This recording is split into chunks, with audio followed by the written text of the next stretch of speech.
জয় বড় মা। ধর্ম হোক যার যার, বড় মা সবার। তো আজ ফাইনালি বড় মার কাছে যাওয়ার ইচ্ছেটা আমার পূরণ হয়েছে। তো চলো প্রথম থেকে ভিডিওটা শুরু করি। ঘড়িতে বাজে এখন 3:40, আমরা উঠে পড়েছি।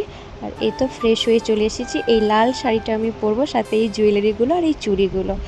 বড় মায়ের কাছে যাওয়ার ইচ্ছে আমার বহু দিনের, কিন্তু আজ বড় মা হয়তো আমায় ডেকেছে, তাই আমরা যেতে পেরেছি। কিন্তু তার ভেতরে একটা টুইস্ট আছে, তোমরা পুরো ভিডিওটা দেখো তাহলে বুঝতে পারবে। এই তো আমরা রেডি হয়ে গিয়েছি, ঠিক আছে। শাড়ি পরে আমার বাড়ি থেকে অনেকটা রাস্তা, কিন্তু তবুও আমরা শাড়ি পরে, যেহেতু ঠিক করেছিলাম আমি আর কয়লা যে আমরা শাড়ি পরে যাব। এই তো কাকিমাকে আর শোকে আমার মাকে সবাইকে টাটা করে দিলাম, আর আমরা বেরিয়ে গেলাম। এখন যাচ্ছি স্টেশন। কোথায় আছিস? বড় মায়ের মন্দির আছে না, রেড রেড। তো আমার খুশিটা তোমরা নিশ্চয়ই দেখে বুঝতেই পারছো, আমার মুখের এক্সপ্রেশন, যে আমি ঠিক কতখানি খুশি আছি আজকে। যেহেতু বড় মায়ের কাছে যাবার ইচ্ছে না আমার বহু দিনের ছিল, ঠিক আছে। আর শুনেছি, আর সত্যি হয়তো বলে যে মানে এই সকল তীর্থ জায়গাগুলো যে তারা যদি না ডাকে তো আমরা যেতে পারি না। তো বড় মা হয়তো আজকের দিনটা আমার জন্য ঠিক করে রেখেছিল বলেই আমি যেতে পেরেছি।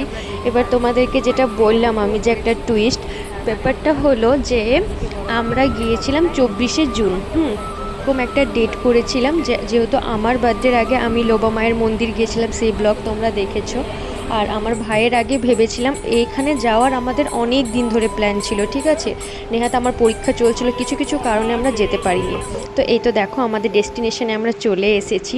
ব্যাপারটা হলো এখন চলছে অম্বুবাচী, হ্যাঁ। তো এই অম্বুবাচীতে নাকি পুজো হয় না, তারপর কত কিছু, যত মানুষ তত রকমের মতামত। খুশি খুশি আমরা বেরোলাম, ঠিক নামবো তার আগে একজন ট্রেনে বলল এখন অম্বুবাচী, এখন তো পুজো হয় না, মায়ের মুখ ঢাকা, মুখ বন্ধ। রিক্সাওয়ালা কাকুরা বললো মায়ের মুখ ঢাকা আছে, মন্দিরে কিন্তু পুজো হচ্ছে। কে বললো পুজো হয় না, পুজো হবে?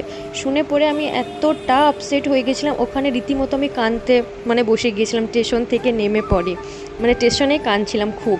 তো সবাই বললো কিছু হবে না, তুই চল, পুজো না দিলে না দেওয়া হবে, কিন্তু তুই যাবি, আমার সাথে যারা ছিল, আমার ভাই বোন, আমার কুকি। তো এই তো দেখো বড় মায়ের মন্দির আমি চলেও এসেছি।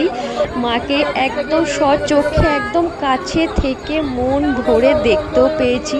আমি জানি না, আমার নিজেকে খুব লাকি মনে হচ্ছিল।